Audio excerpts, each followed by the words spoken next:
Olá pessoal, vamos para mais um vídeo aqui colocando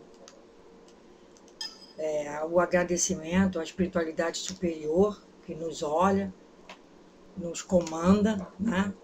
Abaixo de Deus, agradecendo a Deus por mais um dia, por mais uma oportunidade de estar falando sobre a espiritualidade aqui no canal. Graças a Deus as pessoas estão se unindo, né, ao nosso canal, para tecer comentários, falar alguma coisa, fazer alguma pergunta que, na medida do possível, que eu vá sabendo, eu vou colocando aqui, né? Quando não, a gente pergunta a espiritualidade, né, pessoal? Porque quando a gente não sabe de uma coisa, a gente tem que perguntar quem sabe mais que a gente. Então, é isso que acontece comigo, né? Quando a gente não sabe alguma coisa, nós temos que pedir aos mentores uma direção para que seja, na medida do possível, respondida aqui, né, das pessoas que tanto nos prestigiam com assistência aos nossos vídeos. Então, eu tenho aqui duas perguntas do André Luiz Oneto. André Luiz Oneto. Ele me faz duas perguntas, uma sobre a maconha e a outra sobre os seres intraterrenos, tudo baseado em outros vídeos meus, né? A primeira, contra a maconha, ele pergunta assim: quem usa maconha é considerado viciado e suicida no mundo espiritual? Eu digo a ele que o usuário de qualquer substância, né, de qualquer substância considerada nociva, ele é considerado como alguém que não está dentro das leis divinas. Isso é fato, né? É alguém que está ferindo as leis de Deus. Só que Deus não precisa da gente, né? Nós é que precisamos de Deus. Deus tem as leis, que as leis são universais, e quem estiver fora dessas leis é a mesma coisa que andar fora dos trilhos da linha do trem, né? Quem estiver fora das leis está fora da lei, né? Quem estiver fazendo algo errado está fora da lei. É assim que é considerado, né? Pelo fato também, pessoal, de saber que o que está fazendo está errado. Porque para Deus tudo que vale é a intenção, né? É a intenção. Então, se você sabe, se o seu eu interior sabe que você está fazendo alguma coisa errada, então, por aí você mesmo já sabe, você mesmo é o seu acusador, né? Nós mesmos somos os nossos acusadores. Vocês já repararam isso? Porque, às vezes, quando você vai fazer algo errado, sobe logo aquele frio na barriga, né? Logo o plexo solar já te mostra que você está no caminho errado. Isso é normal. Numa emoção mais forte, né? As suprarrenais, elas jogam adrenalina no sangue como se fosse um balde, né? Logo de uma tacada só. A adrenalina, ela não vai saindo aos pouquinhos, ela sai rapidamente com aquela montanha, né, de quantidade enfiada no sangue que você logo sente aquilo no seu plexo solar, é o chamado frio na barriga, como eu já expliquei em vídeos anteriores, mais para trás, né? Então, se nós percebemos que nós estamos fazendo alguma coisa errada, que nós sabemos que é por leis da Terra mesmo, ou por nosso mesmo eu interior, já sabemos que estamos fora da lei de Deus, certo? Então, como para Deus o que vale é a intenção, nós já sabemos que estamos errados. Então, como a maconha sendo uma droga, né, um tóxico que altera a percepção, sendo, portanto, um hábito considerável errado, né, considerado errado pela visão espírita, porque tudo que mexe com o seu normal, vamos dizer assim, é considerado um ato ilícito. Tudo que mexe com o seu normal. Ainda mais nesse caso aí, falando na questão bioenergética também, na questão física, né? Porque tudo isso vai mexer com o seu físico também, né? E principalmente porque todas as percepções que você tem ingerindo, né, algo tóxico, acontece isso, né? Você se sente fora do normal. Então, se sentindo fora do normal, está fora da lei. Olha que interessante, né? Então, a maconha é uma droga, é um tóxico, como outro qualquer que seja uma droga, que vai fazer como se fosse um alucinógeno, né? Ele é um alucinógeno, né? Tem mais de 400 substâncias, e esse caso aí, quanto à ação medicamentosa que muitos alegam que a maconha tem, dessas 400 substâncias, somente uma ou duas são retiradas para trabalhos terapêuticos, né, de medicamentoso. Isso nos Estados Unidos, em alguns países poucos só, mas para quem está com tipo de câncer já em estados mais avançados. Não é pegar a maconha e fumar que a pessoa vai ficar sem o câncer, né? Então tem que se ver por isso. Ela tem as 400 substâncias, né? Essas 400 substâncias, somente poucas substâncias, né? Dessas tem um efeito medicamentoso, mas isso aí mesmo pelos cientistas, pelos médicos, porque não é a fumaça que vai fazer com que a pessoa fique provavelmente curada, né? Não é a fumaça inalada. Muito pelo contrário, a fumaça inalada só vai piorar. Então, há aí, né, não há aí um consenso nessa parte, quando as pessoas pensam, mas faz tão bem, né? Que eu já tive um outro rapaz dizendo assim, mas faz benefício para a humanidade. Não é esse benefício que as pessoas estão pensando, né? Porque dessas 400 substâncias, somente uma ou duas que são consideradas medicamentosas, assim mesmo são retiradas da maconha para fins terapêuticos, né, em laboratórios, para serem injetadas nesses pacientes. Não pegar a fumaça e inalar a fumaça que vai ficar curado. Então, a mesma coisa também, já falei num vídeo anterior, bem mais para trás, sobre a questão da prostituição. É a mesma coisa, né? Que Ramatiz, até um texto de Ramatiz, que ele fala que prostituição, a pessoa não está fazendo nada contra Deus. Ela está no momento prostituída, né? Pode ser homem, pode ser mulher, né? Agora também os homens. Até falei isso no vídeo. Por quê? Porque a pessoa está fazendo mal para ela própria, está perdendo uma reencarnação. Porque ela poderia estar reencarnada agora, agindo de outras formas, né? Trabalhando a sua espiritualidade, trabalhando mesmo que não fosse uma pessoa espiritual, né? Mas que estivesse trabalhando o seu bem-estar para si, para sua família e tal, e está na prostituição. Mas essa prostituição que ela está naquele momento, não é contra Deus que ela está pecando, não. É contra si própria, porque ela só está perdendo tempo. Porque deverá voltar em outra encarnação, né? Para resgatar esse débito aí da prostituição, né? Até porque nesse texto, Ramatiz fala que há prostituição e prostituição, há um tipo de prostituição diferente. Aquela que realmente não tem o que comer no local realmente, e isso não é querendo, pessoal, botar panos quentes em pessoas que se prostituem, não. Mas existem, né, certos lugares, todos nós sabemos, no Brasil mesmo é um, né, que temos centenas de lugares aí nos interiores, nos sertões mesmo, né, onde o chão é arrachado, né, que existe esse tipo de processo da prostituição, né, para as mulheres lotadas de filho, porque não têm acesso a anticonceptivos e tal, e tem um monte de filho, e tem que sustentar as crianças, né, como eu mesmo já vi com os meus próprios olhos. E acontece que essas pessoas têm que ter uma forma de se sustentar, e ali não tem nem emprego, né? Porque aqueles lugares, como é que ela vai passar roupa para alguém, pagar um dinheiro?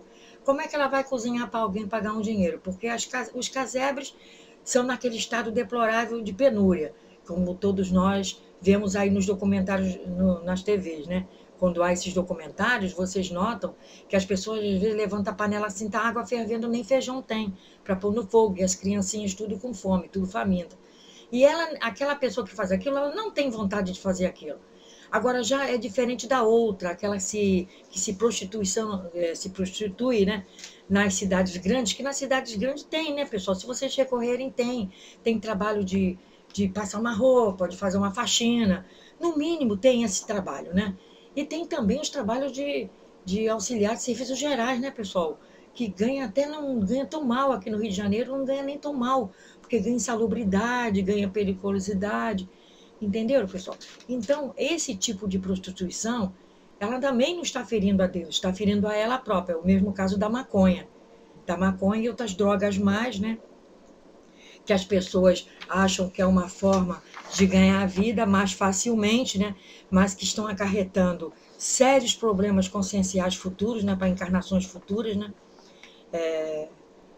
O que Deus tem para nos oferecer é o que nós temos que aceitar, né? Deus tem para nos oferecer coisas boas. Por que nós vamos, então, optar por coisas que não vão nos favorecer, por coisas que só vão nos colocar no fundo do poço, não é, pessoal? Então, pensando dessa forma, esses erros que vão ser resgatados por essas pessoas, pelo mundo espiritual, realmente é considerado um suicida, né? Porque nós temos dois tipos de suicida, né? O indireto e o indireto. O suicida direto é aquele que bota a corda no pescoço, né? É o outro que toma chumbinho, é o outro que se joga na linha do trem, que se joga da ponte Rio-Niterói. Esses são os suicidas direto. Eles sabem o que estão fazendo, eles sabem que vão acabar com a vida, que dão um tiro no ouvido. Esses sabem que estão acabando com a própria vida. Agora, os indiretos são aqueles, como André Luiz foi chamado de suicida quando foi para o mundo espiritual, né? Porque ele comia muito, bebia. Ele, como médico, ele tinha que ter essa capacidade de saber que aquilo fazia mal, mas não, ele comia muito. E ele foi considerado, né, no mundo espiritual, um suicida. Ficou 8 anos no umbral, um umbral pesado, né, aquelas consciências todas o acusando, né, de suicida, suicida, e ele sem saber que suicida era ele, né? E ele realmente, depois os mentores conversaram com ele e falaram que ele realmente era um suicida. E por que ele era um suicida, né? Ele era um suicida indireto, né? Então, essas pessoas também que sabem, que fazem uso dessas coisas, dessas substâncias, seja lá qual ela for, né? Tem os vícios totais de sexo, da prostituição, que pega as doenças venéreas, né? São considerados suicidas indiretos, né? Eles são considerados, mesmo sabendo que depois fiquem no arrependimento, mas aquele resgate ele vai ter que ser feito algum dia. Aquele resgate sobre essas questões não vão deixar, não vão ficar de lado, né? A espiritualidade não é a espiritualidade que vai cobrá-lo. Na hora de fazer a programação futura existencial, vai entrar em pauta esse assunto aí, né? Que você foi talvez um suicídio indireto, porque você não teve cuidado com o seu corpo físico e você sabia que aquilo fazia mal, você não usou camisinha na hora de fazer sexo com várias mulheres, você não fez o parceiro usar camisinha na hora de ter sexo com vários homens. Então, acontece que tem, né, essas questões aí do suicida indireto, tanto nessa faixa aí das substâncias tóxicas, né, como nessa questão dos vícios, toda sorte de vícios sem ser tirando fora, né, esses vícios tóxicos, entenderam? Então, a pergunta do André Luiz Oneto, quem usa maconha considerado, é considerado, né, está respondido pelo mundo espiritual, um viciado, um suicida. Sim, porque ele sabe o que manda para Deus é a intenção. Então, se você não sabe, você não é considerado tanto, né, um culpado, vamos dizer assim, um culpado. Mas se você sabe, aí você é sim, entendeu? Considerado um culpado. A outra pergunta dele, do André Luiz, saberia dizer como é o dia a dia desses seres? É sobre os seres intraterrenos, que eu falei num outro vídeo sobre os seres Lacerta. O dia a dia dos seres e se eles têm lazer como nós, o que fazem nesses mundos. Ele quer saber sobre aqueles seres lacertas, esses intraterrenos, que não tem só os lacertas, né? Como eu falei, que tem uma saída no deserto de Gobi, né? Que tem saída no Triângulo das Bermudas, que tem saída na Serra do Roncador, que tem saída nos Incas, né? Aqui no alto aqui. Então, gente, tudo das nossas realidades, nós fazemos as nossas realidades, né? E essas realidades do mundo intraterreno são outras realidades paralelas ao nosso mundo físico, né? Tem pessoas nossas, aqui, que eu quero dizer, da Terra, encarnados, que estão vivendo lá, né? Cientistas, inclusive. E esses seres, os Lacertas e outros mais, que são dessas cidades intraterrenas, tudo que nós temos aqui, eles têm lá, né? Mas ao modo deles, porque tudo é feito conforme, né, a nossa realidade. Nós criamos a nossa realidade. Então, se eu quero um baile aqui em casa, eu vou fazer um baile aqui em casa e crio aquela realidade, monto o cenário do baile, faço os gostos, os tira-gosto do baile, compro as bebidas e vou fazer o baile. Vou fazer uma festa com baile. Se eu não quero, eu não vou fazer, né? Se eu quero ter a minha sala de uma outra forma, pintar de outra cor, eu vou pintar. Então, eu crio aquela realidade. Todos nós criamos as nossas realidades, né? E essas realidades fazem com que aquilo se torne concreto. Então, tudo que nós temos aqui, eles têm lá, né? O lazer, as bibliotecas, as áreas de estudo, né?